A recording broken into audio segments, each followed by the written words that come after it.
All right. Hey, everybody. What's up? It's so good to be back live with you here on YouTube.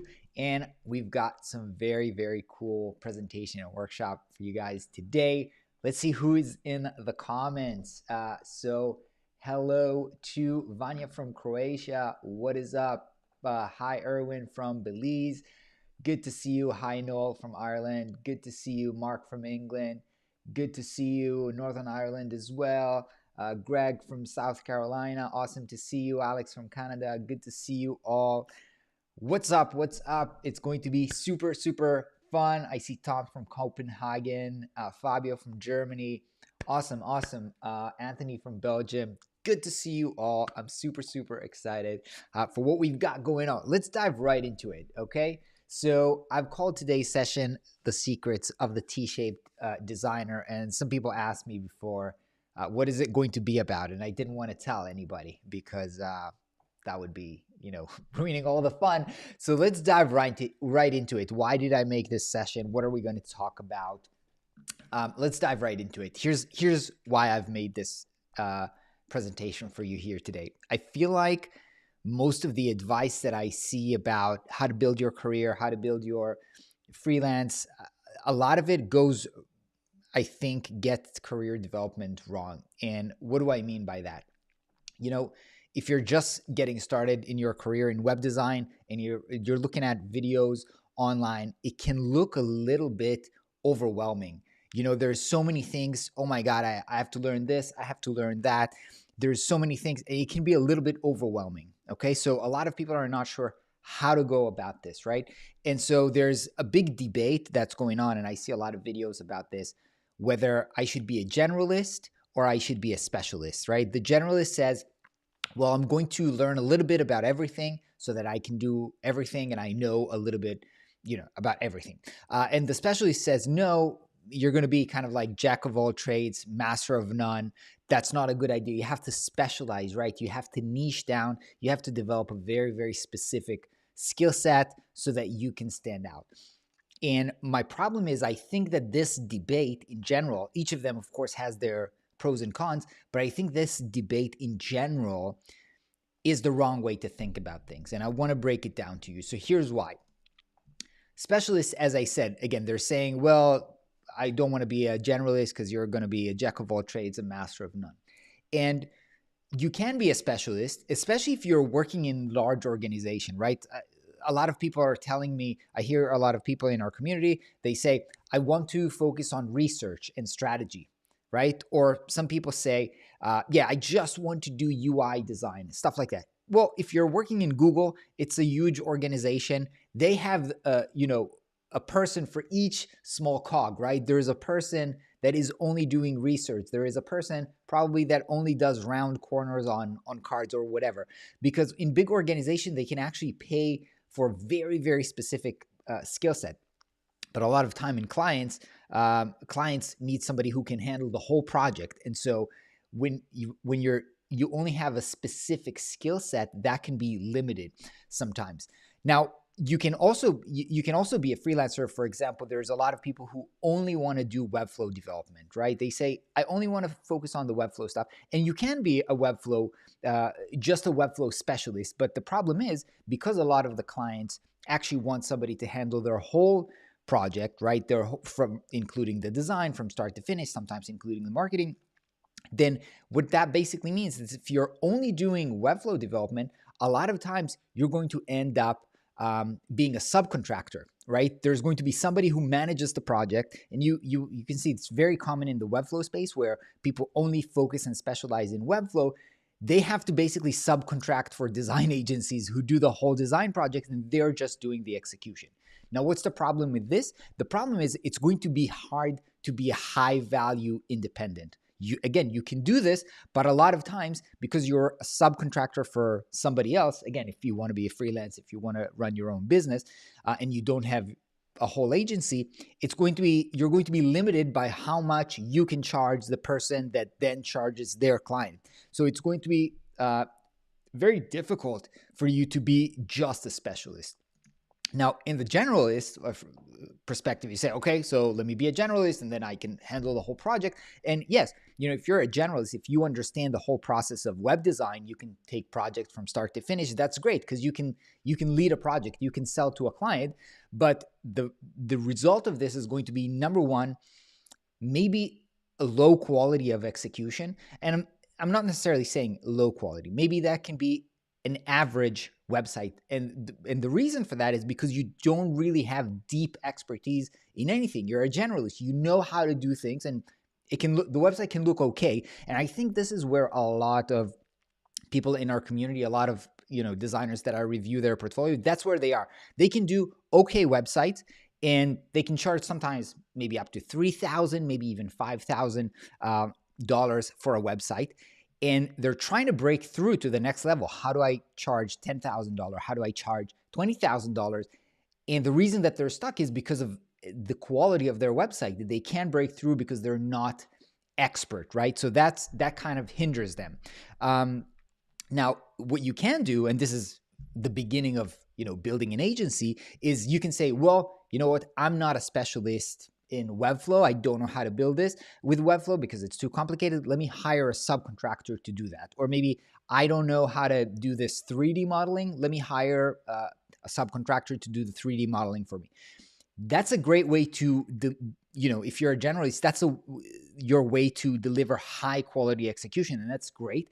The problem with this is now you're hiring other people and you have to pay them. So you have to actually raise your prices, right? So you become more expensive to your clients. And so that becomes a problem because, again, you're now more expensive than other freelancers. So this is kind of like how I see the problem. But my approach is, why do I have to pick one of them if I can have them both? Instead of being a jack of all trades, master of none, what I want to say is you can be a jack of all trades and master just one or two of these skills, and that would actually lead to phenomenal results. Okay, so this is basically what we're calling the T-shaped designer. And the reason is, if we're taking this analogy, that we have some basic core skills that are required for any web design projects, like visual design, development, branding, UX, and marketing. You have to understand all of these skills to be able to deliver a web design project. Sorry. But you want to dive deeper. Each one of these things is actually a whole world where you can specialize and learn, work for years to build expertise in that particular thing. So, for example, you can really dive deep in branding and learn brand strategy and do logo design and presentation and identity design. Or, for example, you can say, okay, I want to be really expert on Webflow. I'm going to know how to do advanced CMS stuff or interactions or advanced layout or custom code. And that could be my kind of deep expertise. There can be infinite actually permutation of this. You can have your UX as your deep skill. But any one of these would provide way more value than just being either a specialist or a generalist. So basically, this is what I want to kind of encourage you to do and think about your career development. If you can both lead a project, manage a project from start to finish, and execute it on your own, that means that you're way more valuable.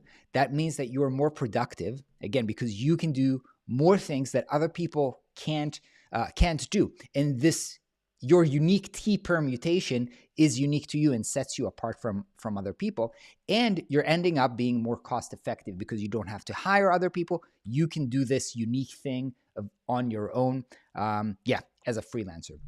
So let me put this into practice. Let me give you some examples from our community so that you can get a better grasp of what I'm talking about.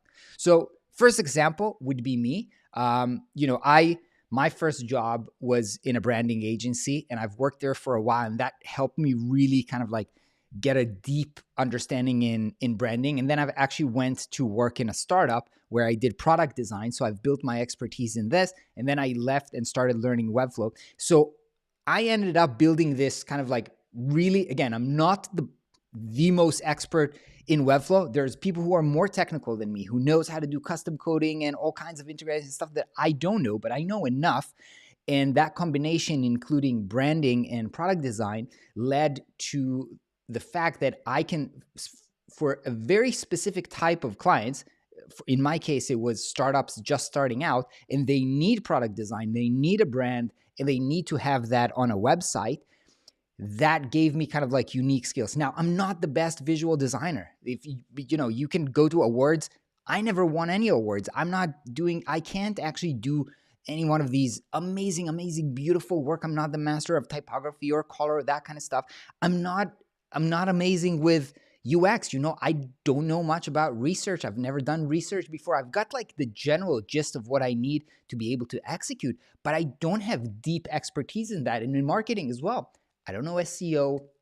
I'm not a copywriter. I've got the basic, again, enough that allows me to manage and deliver a project, but I don't have, deep expertise in that. Okay, so that's my story. Let's see some other case studies. So we have Raluca from our community. She is an illustrator, right? And she has a unique skill because she's, she could be just an illustrator and maybe go work in an agency or illustrate books or stuff like that. But she went ahead and built all the skill set that allows her to develop and sell websites to clients. And that puts her in a very, very unique position where when clients want to do their branding and have crazy illustrations, stuff like that, and implement that on a website, she's the only one that can do that. And that sets her apart with, again, deep expertise in illustration and branding. We've got Bas, for example, who built his expertise in Webflow, very deep one. He's a Webflow expert, but also has a very, very strong sense of visual design. So he can do things that look beautiful and are impressive. If somebody cares about that, if somebody really cares about having a complex Webflow build that looks phenomenal, they will go with him. Maybe they won't go with him for him if they need like a SEO specialist or some kind of, a product design, but they will definitely come for him when they need a beautiful Webflow build. Or Lydia, for example. So Lydia decided to specialize in animation. So for the types of clients that she want to work with, it's not enough to just make the website beautiful. The way that they sell, because they're premium, is by having like really nice animation to them. So by developing deep expertise in animation and visual design and being able to, again, deliver a Webflow website and everything else that comes with it, she has built her unique kind of like T expertise in this. And the last one I want to show you is Radek, who has built deep expertise in UX. So he knows how to do research. He knows how to do data analysis. He knows everything that has to do with that part of the work. And for some clients, especially the complex one that has a lot of data and want to do their research before they're going on project, he's able to deliver that in a way that, for example, I can't deliver on that sense. So let's do a review of all the skills that are necessary. And I want to show you what is kind of like the mandatory, the basics that you must have. If you're building a career in web design, you have to have this basics. And then also, what are your opportunities in specialization, right? What kind of like path can you take to specialize? I'm going to turn on the air conditioning here because it's kind of hot.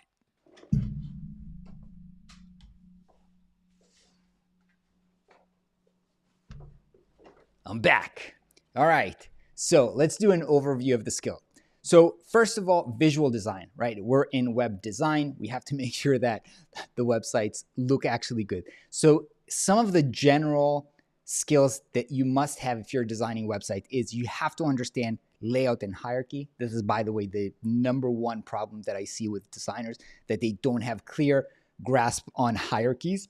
And hierarchies, just if you're not aware of what hierarchies is basically what is the most important thing on the website or on the specific thing that you're looking at right now. And it's basically making sure that there's a clear kind of like priority number one, number two, number three. It's very clear. Your focus goes here and then here and then here. You have to understand this. This is how you manage the attention of visitors. So this is kind of like a critical for any designers, right? You have to understand the basics of colors. What are the meanings of colors? That there's enough contrast in the color.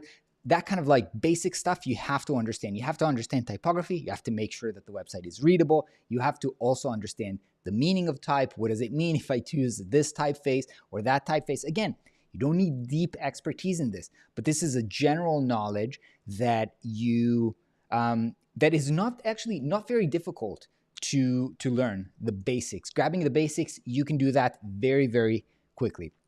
And then, of course, if you're designing websites, you have to understand some design software to implement your design. Today, kind of like the Figma is the go-to tool, which is basically what the industry standard is. It's okay if you want to use another tool, that's okay, but you have to know something to be able to implement. So these are kind of like the basics, and I'm probably sure that a lot of you already have them. That's great. Now, you can also go ahead and build expertise in some of these things. So as we've seen previously with illustration, you can dive deep into illustration and learn how to take that and create visuals. And of course, illustration itself is a broad world. There's vector illustration, and there's watercolors, and there's whatever, graffiti, and there's many styles within illustration. There's 3D, right? You can be able to learn how to model, how to animate, and even within 3D, there are many different softwares, many different subgenres. So this is an expertise that you can build in to, again, as your deep expertise.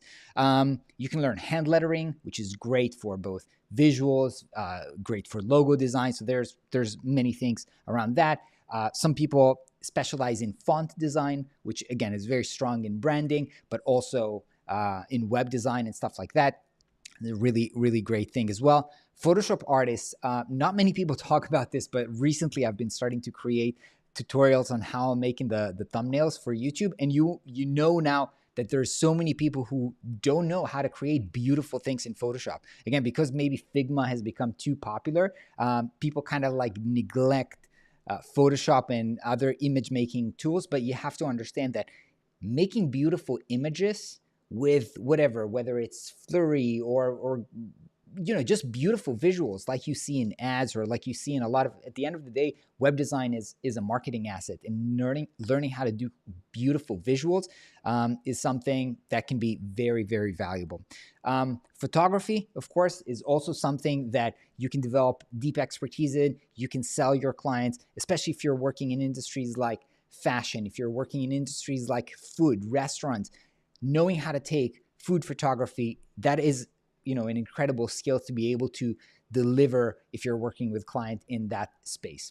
And of course, animation, as we've seen, a very, very deep world that has a lot of animation and motion graphics that can, again, you can build a lot of expertise around that. That's beautiful. That's very, very, very, very valuable as a web designer. And again, I'm just throwing options to show you how many different specializations you can have around the visual side of the design. Okay, let's talk about development. First of all, you have to understand, if you're in web design, you have to have some kind of key web concepts, right? You have to know what HTML, CSS is. If you're going to have a client, even if you're not writing the code yourself, you have to understand what these things are, right? If you're going to have build a website for a client, you have to understand these terms, right? You have to understand how to set up hosting for your website, for your client's website. You have to understand what a CMS is if you want to explain to your client, here's how you're going to edit your website. Now, these things, maybe they sound trivial to you because you already know them, but I'm just saying you have to understand these concepts. Otherwise, you can't sell website for a living. Things like DNS, again, it's how to connect the domain and why the domain connection might not work for whatever reason. You have to understand these basic things. That being said, you can build deep expertise in development as well. Most obvious one is you can learn how to code, and then you can do a lot of very, very complex things. Or if you don't want to code, you can build a very deep expertise in Webflow, or you can build expertise in Framer. You can even build expertise in Squarespace or Wix if you want. And then I guess as a subset of coding, you can say, okay, maybe I'm specializing in something like Three.js, which is just framework for 3D on the web. That will enable you to develop very, very cool 3D websites, like a lot of the things that you see on awards. Or maybe you want to specialize in GSAP, which is now a very, very popular library of animations. So each one of these things is something, again, that can be very, very deep, that you can spend a lot of time harnessing as a very, very unique expertise besides your general web design skills. Okay, branding. A lot of people would think, well, I'm a web designer. Why do I have to learn branding? Well, you have to have a basic understanding of what it means to have consistent styles on the website. If you can't even create a basic style guide, and again, I'm not even saying a brand book because that can sound overwhelming to people, but you have to know you're building a website for a brand, even if that is a person, even if that is a small restaurant, it is a brand. And you want to have clear set of choices around color, around typography, around imagery or maybe a logo. So you have to, when you're setting up on a web design project, even if you haven't done these choices yourself, you have to organize them in a way to know that you are consistent and you're making these choices, you're using these choices consistently on the website. But then again, if you want to dive deep into it, that can be an amazing world. I deeply love it. I love brand strategy, which is something that,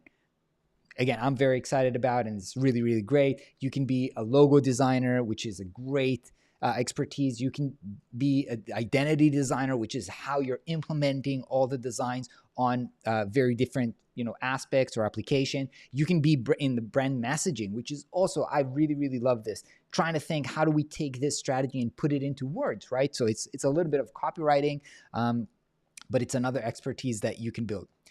Okay, user experience. What do you have to know about user experience? First of all, if you're building for the web, you have to understand the basic web components, right? Hey, we've got forms. This is how we're submitting things. We've got navigations. You have to know, and there's many of them. I didn't list them all, but you have to understand these because there are basic expectations.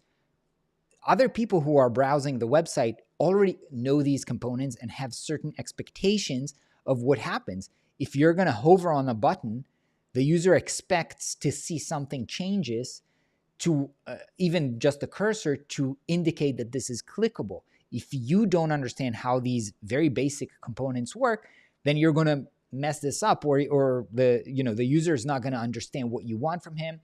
So you have to understand these very, very basic things. And you have to understand the key kind of like guideline to user experience, which is basically can be summed up in one sentence, which is don't make me think. Now, there's actually a book about UX called Don't Make Me Think. And if you haven't read that book, I highly recommend it. It's actually an easy read and it will make you a better designer. But the gist of Don't Make Me Think, and I think that's the gist of user experience in general. People don't like to think and they don't like to be confused. So this is kind of like your guiding principle. Are the choices that I make it easier for the user to complete their mission and to achieve the task that they're here to do? For example, and you're getting into a website. Do you quickly, immediately know what is this website? What am I, what exists here? Whose website is this? What problem does it solve for me? If I don't know this, then again, I'm confused. It's not a good user experience. So as long as you keep that in mind, the don't make me think, and you apply that to your design, you're good to go, I think. But that is kind of like you have to understand this key principle in user experience. Otherwise, the user experience of the website is going to be not good, okay? That being said, you can build a lot of expertise in this. You can do research. Again, I haven't built deep expertise in user experience. You can do research, you can do user testing, you can do prototyping, you can do behavioral psychology, which is super interesting. Product design, as I said, I actually did say that that I've built expertise in product design. Not sure why I put this under user experience, but yeah, product design is something that I did do for a while. Again, I think it's super, super interesting. And one thing to note about all of these skills that we're talking about, and we'll get to this a little bit later on, is that they're very, very different. Some of them are very, like the visual skills, they're more, you can call it creative skills that are kind of like the right side of the brain. And some of these, like the user experience, are very kind of like logical, rational, left side of the brain. Creative is right side of the brain. I always mix that up. But some of them are more creative and some of them are more rational. And depending on you and what your inclinations are and how you operate and what interests you more, you probably get a sense of where you want to build your expertise in something that is aligned with what you enjoy doing, and yeah, what you're better at. Okay. Last thing here is we've got marketing. You have to understand kind of like basics like website strategy. You have to understand that a website is a marketing tool, usually that it has some kind of a goal, whether it is to sell or promote or get leads. And you have to design while understanding what is the goal of the website and what is the strategy, right? You also have to understand basic terms in how this website plays a part inside the whole marketing strategy or framework of the business that you're helping. Like, how do people get to the website? What are the traffic sources of the website? Are they going to look it up on Google? Are they going to be coming from social media? Are they going to be coming from ads? How are you going to make money? What is the monetization or the business model? Are we trying to sell here? Are we trying to get leads? What are we trying to do? So you have to understand these terms and these concepts because you will be discussing them with the clients in order to build the website. Okay. That being said, you can also build deep expertise in marketing. And I'm just putting the ones here that are related to web design, but marketing, obviously marketing is a huge, huge topic. But SEO, very important. Copywriting, super, super important. Content strategy, what types of content or elements we're using on our website, social media, obviously, and that's it. Okay, so these were the marketing expertise. Okay, so now we're thinking, how do I become a T-shaped designer? Let me grab a little bit of water, and you can tell me in the comments how you're enjoying it so far. I'm going to do a little bit of Q&A at the end. So if you've got questions, keep them and we'll get to them at the end. Okay. So what is the path for becoming a T-shaped designer? I think that the first step is to become a generalist and get a good, solid understanding of all of the skills. Now, I think some people don't agree with me. I've actually just watched a video of somebody that says, first you want to specialize and then you want to stack skills over the skill that you're already an expert in. But the way I see it is when you're doing this, becoming a generalist, that would actually lead you to discover your, either we can call it passion or inclination, as I said earlier, about what it is that you actually want to build your expertise in. Telling people, build your expertise first and then do other things, it's really risky because you have to take a bet on something that you don't know if you would like, you don't know if you'll be good at. And so I think that when you first become a generalist and you first get a little bit, not a little bit, just like a solid foundation in each one of these skills, then you start getting a feel of, oh, I enjoy doing this more than this. I think this is easier for me than that. And that kind of leads you to where you want to specialize. As I said earlier, becoming a generalist is actually not that difficult, right? Because there's not, to grasp the fundamentals or the must-haves, it's not too much. And you can actually get a good solid understanding of each one of these skills in about 2 weeks, right? Of course, you can take one of our courses and that's it. You got it in 2 weeks. Actually, I had an onboarding call with a student this week that told me that he started his journey in January and we're now 11 months. I guess we're in November. But he basically went from nothing to pretty good generalist in less than a year. So again, and he stacked all of these skills. So it's not very difficult. It's not as time consuming because step number 2, and this is something that you have to understand, building an expertise is something that takes time. This is also why it doesn't make sense to me to start from this, again, this step that takes a lot of time, have this first, because if you're building expertise and that's something that's going to take you now a lot of time and you're not going to see results until then, it doesn't make sense, right? As I've mentioned, if you're a generalist, you can at least start making websites and charge $3,000 for a website. And now you're starting to develop your expertise and raise your rate as you're doing this. But if you're just, building one skill, and that takes you a lot of time, it's a much, much slower progress. And I think it's riskier. So I would do this as a second step. There's no other way to do this besides actually doing the work. You can and you should take follow-up courses and advanced courses, but you can't be an expert without actually doing, actually having kind of like friction with clients, with the real world. So that's basically the only way to build expertise. It's also very, very helpful to get a mentor. When we are, I'm autodidact myself, and I've learned a lot by myself, and I love learning on my own. I'm taking courses, I'm reading books, but we have a tendency when we're learning to get stuck in our head, and we need somebody from an outside perspective to tell us where we're wrong, because we'll never understand it. We'll just keep making the same mistakes over and over again if we don't have an outside perspective. That's why there's a limit to what you can learn on your own. And that's why when you're actually building expertise, you want to get a mentor, and you want to join professional community. It's kind of like the same point where you want to be in touch with other people, so you're not stuck in your own head, stuck in the same place over and over again. Okay, so basically that's my suggested roadmap. Now I'll tell you my unbiased, actually very biased, but I'm going to tell you this anyway because I'm very excited about this. You probably know that we have a lot of courses on a lot of the topics that we covered. And I think that the best way to get there is with the Flux All Access, which is basically gives you an access to all of our courses. Now I can see that I can actually see everything. So I'm going to remove my face.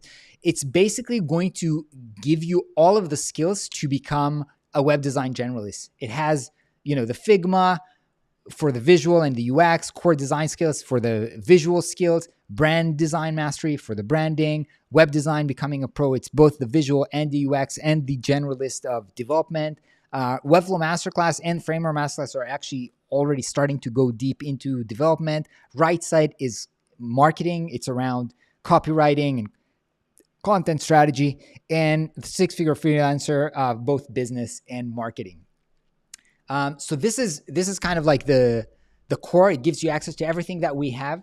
It also includes an onboarding call with me where we're going to talk about your situation right now, where you are, what is the path forward for you. And that's, again, super, super valuable and drive a lot of our students to success. On top of that, you get access to our mentors for 12 months so that you can literally send them your work, get Loom recordings with them giving you feedback, telling you how to improve, giving you feedback from outside. We've got our weekly office hours that we do every Wednesday. Actually, we just had one, and I saw some of the people from the call here today, so they're super fun. We're doing design reviews, but we're also doing deep dives, and we have private events. Now I remember I wanted to make a slide about, we have a special now private event that we're doing, I think in 2 weeks, with Devin, with, I forgot all the details, but really, really great event with Grace, I forgot, so many great community leaders about how to earn more in 2024 with Joe Moore, so many cool people. So we've got private events for the community, super, super cool. Let me actually let you hear what one of our All Access students is saying.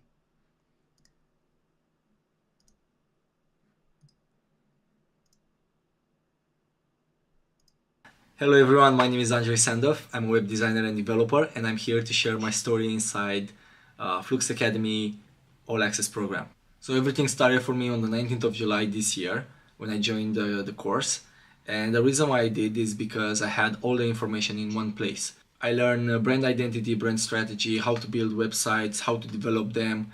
In 70 days, I even got my first client, and I was familiarized with the whole process, and everything went well. The reason why everything moves so fast is not just the courses that are well structured, but also the fact that you have the mentoring and office hours. In office hours, Ran is answering questions for an hour, and every time you got stuck, each week you have someone with a real life experience that can help you move forward. I even remember that when I worked on my personal brand, Ran was there to help me, and we actually went on a deep dive in making that personal brand more appealing. So I'm very grateful for everything that happened to me since then, and I hope I'm going to see you there. Take care. Awesome. Let me hear from Nicholas. 9 months ago, I decided to specialize in web design and development. So I took the course and immediately invested a lot of time into it. It sounds cliche to say, but it definitely changed my life. I went from zero clients to being fully booked for the upcoming 6 months. And this is huge for me. So besides that, I'm also working together with other creatives and freelancers to deliver the best result possible for my clients. And personally, another great feature of the course is the access to the online community. They are very supportive, and you can send in your work and receive instant and valuable feedback. So for someone who had no prior experience in web design, this was by far the best investment I could have made at that time. All right. So might be asking, all right, Ron, but if it's all of your courses and stuff like that, how much is that? So if you get all of our courses individually, that would be over $5,000.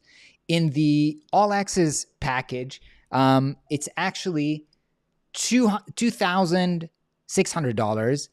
And right now we're in the Black Friday deal. So let me bring my face here. And in the Black Friday deal, actually, let me put this here. It's, I don't know math, but it's so much cheaper than the actual price. So it's a huge, huge, huge deal. And you might be asking yourself, well, why is this per year? Well, first of all, because this includes all of our courses, and we're releasing this year, for example, we released four new courses. So it's just yeah, we can't have a fixed price when we're releasing more and more and more courses, and we've got amazing courses coming up for next year lined up already. And also because we're paying our mentors, a monthly fee, and so we can't have a fixed fee for a program that includes the mentoring. But I actually think that there's a benefit to that, because when a lot of time people would buy our courses, especially when we're doing promotions like this, and we're like, yeah, I'll get to it at some point. But when they have a deadline, like, I want to make sure that I get these things done this year. When they have a deadline, they're actually taking action, and we're seeing that they're getting much bigger results. And this is actually, it's not a subscription. It doesn't auto renew. It's just a one-time payment that expires. The access expires in a year unless you want to renew it.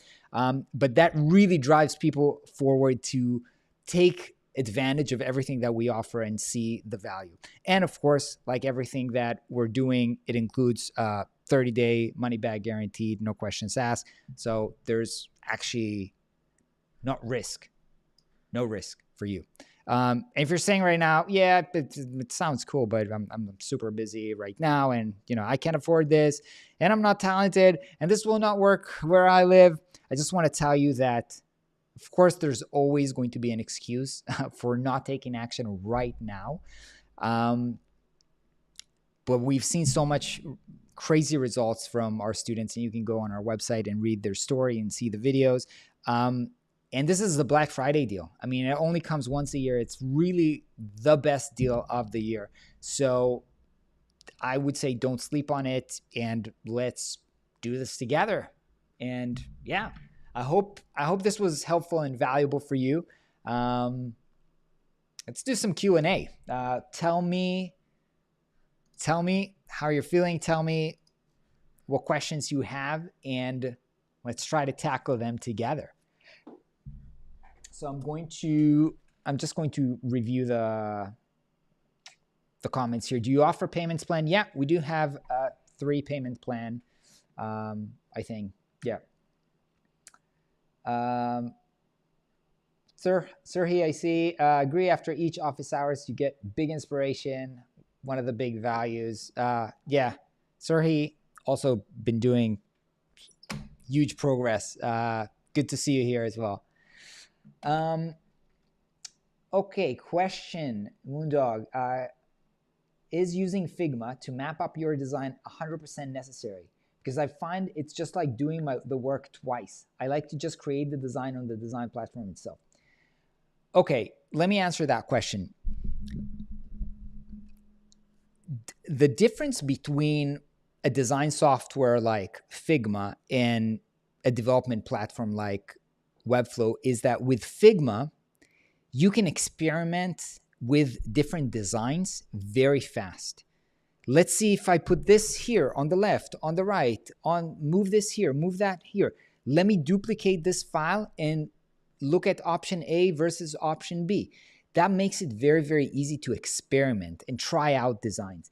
In Webflow, because you're building it and you're developing it, you have to develop it correctly. You have to know what the end result is going to look like to build it correctly. So it's not really ideal for experimentation because it's going to be very, very slow to experiment with. So I know it feels like doing it twice, but again, if you really want to be a good designer, you have to go through a step in the design process of experimentation and trying many different variation of the design. And that's not really ideal if you're starting with the development. It's just like if you would ask an architect, why do you have to draw the house on paper? Let's just build it. Why are we doing it twice? Because it's very expensive to move the window from here to here after you've already, laid in the concrete. Now, it's not as expensive in web design, but it's still, I think the metaphor still holds. Question, can we book a one-on-one session with you for guidance? As I've mentioned, if you enroll in the All Access, then you get complimentary onboarding call with me, which is one-on-one call with me. Otherwise, I don't do one-on-one calls. So that's the only way to book one-on-one time with me is actually in getting the All Access package. How to choose between Framer and Webflow? That's a good question. That's a good question because it really depends on two things. Number one, what do you need in terms of what kind of websites do you want to be able to build? And also your preference. So Webflow is more robust and you can do more with it, but it's leaning more to the development side of things. It's what's called visual development. In Framer, you can also do very, very cool things and beautiful things with Framer. And it's much more intuitive. It's much closer to a design software like Figma, for example. And by the way, we're right now working on version 2 of our Framer masterclass. If you're on there, you're going to get free upgrade. Of course, if you're in the All Access. And I'm seeing what's possible now that we're working on the second version, and you can do very powerful things with Framer as well. But it's still not as mature as Webflow. So it's kind of like a preference thing. I recommend maybe dabbling into both and then figuring out which one is the right one for you. Do you plan to work with artificial intelligence programs in the future? They're really becoming a game changer. I'm already working with AI software all the time. Number one, ChatGPT is one of my best friends. I talk to him about everything, work-related, but also not work-related. And I use Midjourney a lot for image making, a lot of the thumbnails. The thumbnail for this video was created initially with Midjourney. Relume AI site builder, also game changer for wireframes and copywriting. I mean, there's lots of great tools that we're using right now in production. So yeah, that's very, very cool. Philip, is the All Access the same price if you already have purchased multiple Flux courses? I'm not sure. You want to talk to our support. You want to talk to Kaya. I think there's kind of like the help thing on the website. Maybe you get a deduction off the price. I'm not sure what the policy is, especially not during this Black Friday promotion because it's so discounted. Usually I think you get some kind of a refund about what you've paid before, but I don't remember everything, honestly, so you have to talk to them. All right, I'm currently halfway through Webflow Masterclass program. Does this include lifetime support to take into account updates to the platform? If you've purchased the course, then you get lifetime upgrade. Yeah. If you're on the All Access package, as long as you're on the All Access package, you have updates. We've just released, a new version, and we usually release new version of the Webflow Masterclass over our courses every 12 to 18 months. Yeah. So, yep.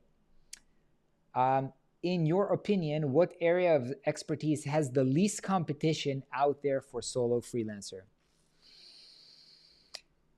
Helena, I don't know, but I'm not sure that the way to think about this is which has least competition, because if something doesn't have competition, it might be a signal that there is no money there. You have to understand that.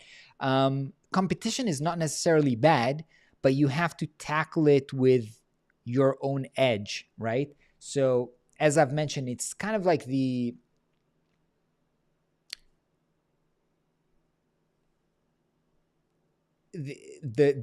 unique combination. So there's a lot of people who have, let's say, 3D, that there's a lot of people who are 3D specialists, but not a lot of people who are web design generalists that has 3D as a skill. So in general, when you have the T shape, you have way, way, way less competition than if you were just a specialist. You just have expertise without the T. If you have the T already, I think you're in a great position with way less competition. All right. It's Joyce. Question: I'm currently enrolled about 4 out of 5 of your courses already. If we enroll in your All Access as a previous student, will we have to pay? I think I've answered this. I think talk to our support, talk to Kaya, and she'll tell you what's up. Don't. Whenever it comes to money and the logistics and the discount stuff like that, I lose it. So I don't know. One-on-one call with you is amazing, Ron. It's quite priceless, but yeah, you got this. All right, thank you. Appreciate that. Does all course deal renew at the same? Does all courses deal renew at the same Black Friday price? I think we have something like that. I think there's kind of like grandfathering of prices or something like that. I think so. As I've mentioned, all the technical details of monetary questions. Yeah, ask Kaya. All right, what other questions? Did anyone catch what is the recommendation word for AI wireframe generator? Yeah, it's the Reloom. Ben, just wanted to say that you are the reason I become a web designer, Webflow developer.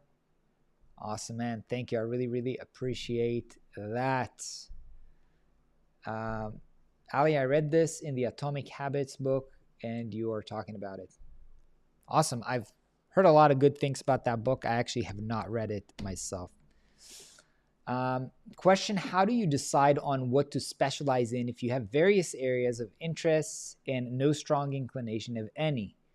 Could it be a skill totally out of the design realm? No. The idea here is, that you've got the basics tools that are required for web design, and then one of them you go for example, if I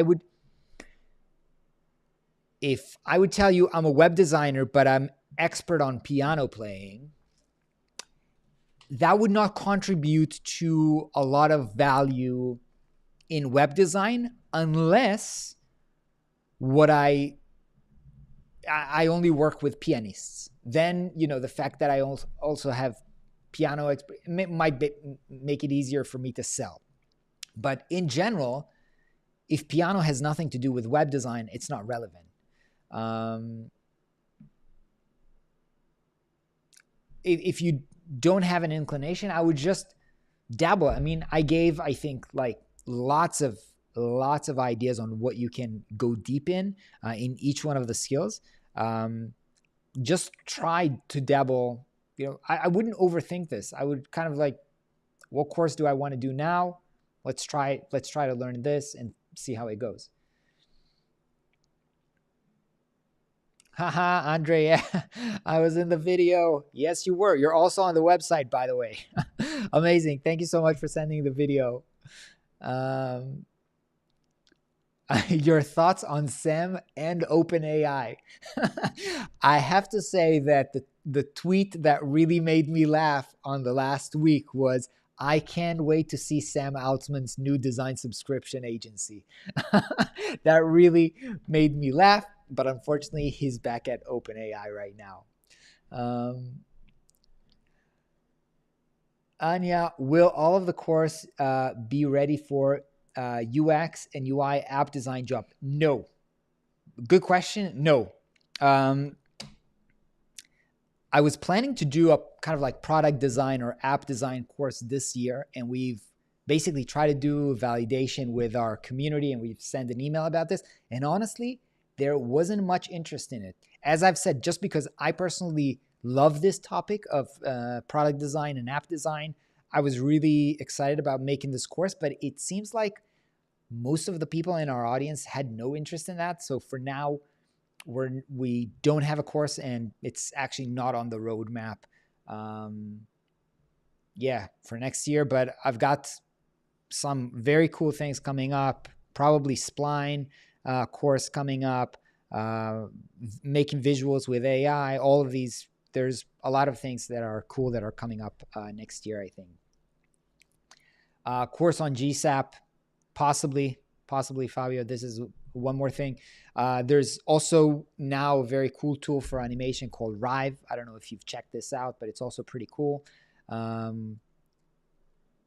about Spline? I've just mentioned, yeah. And by the way, there's crash course for Spline that comes up in the next few days. And then there's actually 2 Spline tutorials coming up on YouTube in the next few days that are really great. So if you're into Spline, there's free content coming up.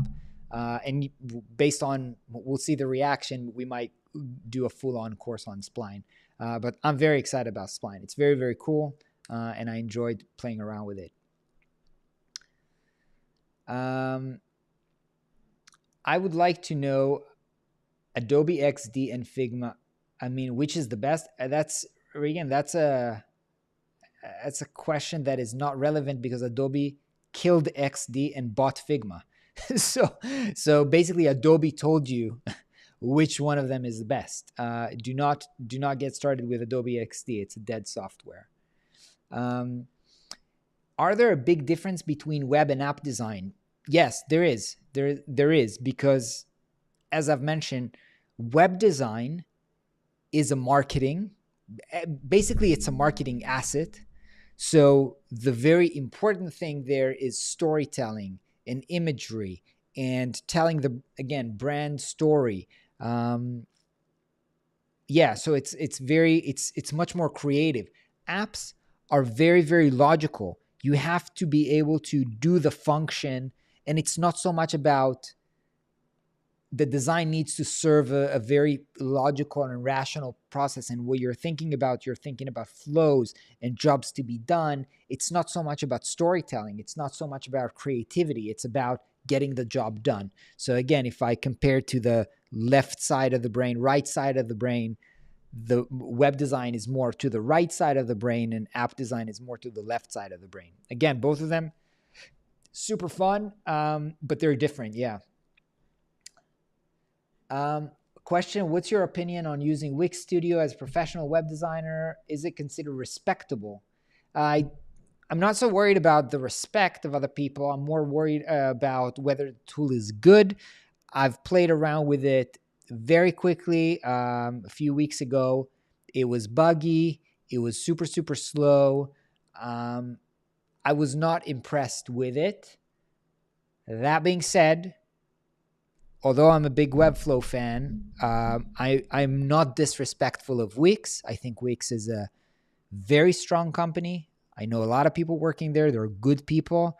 And I'm not necessarily betting against them.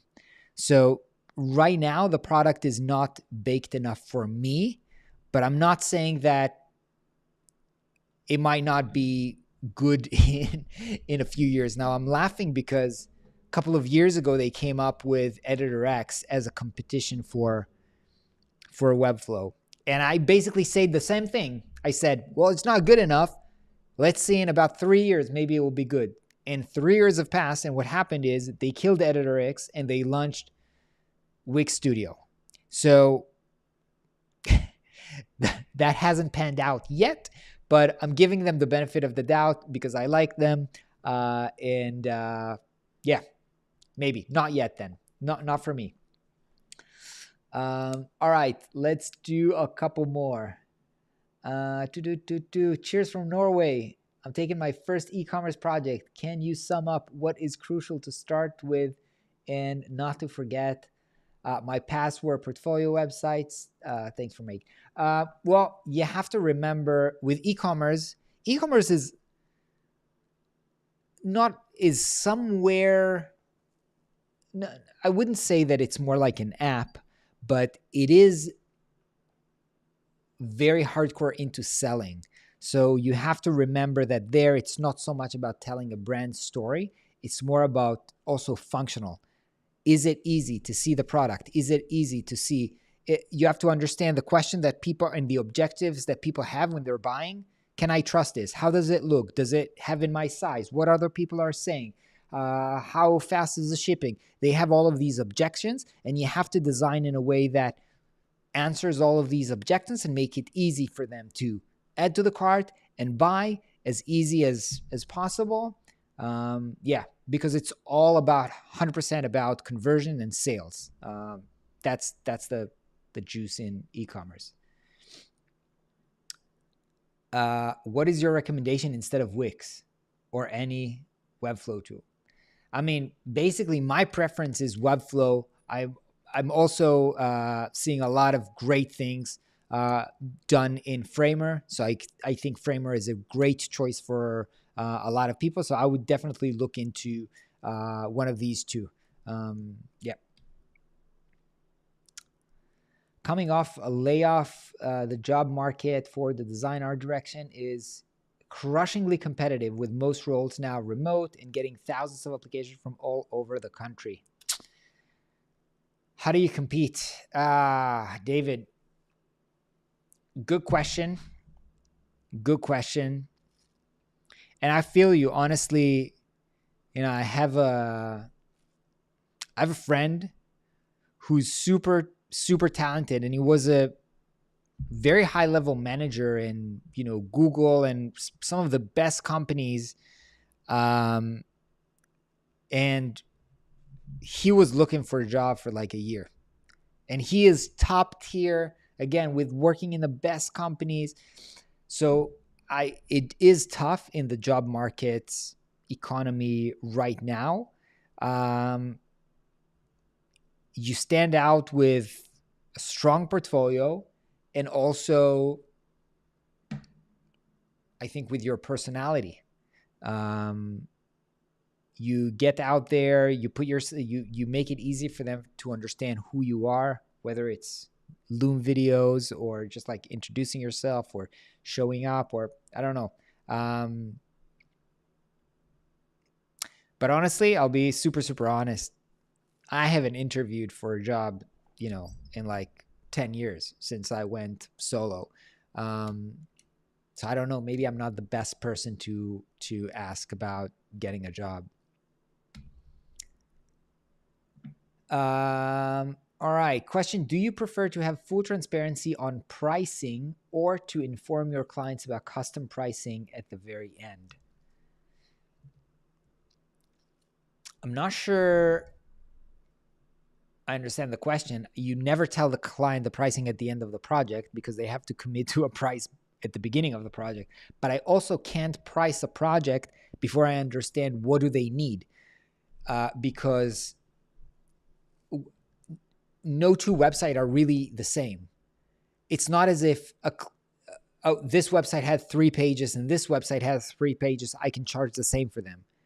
It's not. I mean, it's just like, a one pager can be way more expensive than, a 5, 10 pages website, just because it has more complex visuals and interactions, or it needs some kind of a custom development. So I have to do the discovery phase with them to understand their problems and understand what they want, in order to give them, a proposal. And I also like the real estate analogy, where, you can say, I want 2 bedroom, but it can be in a completely different neighborhood, or it can be an old house, or, a newly built house with crazy like penthouse. So you need to understand what they want to pay for, right? And some people want to have the penthouse in the best neighborhood, meaning in the web design context, they want to have all the bells and whistles and animation and 3D and whatnot. And some people don't care about this, and they just, they want something more modest, just to help them reach their goals. So you have to go through the discovery phase, to be able to give them a price. All right. I think with that, I'm very happy that you've brought in great questions. I'm sorry if I didn't get to everybody's questions, but I had a super, super fun time with you, and thank you for engaging and having fun time in the chat. So I'm going to wrap it up at this. My throat is dead at this point. I hope you enjoyed it.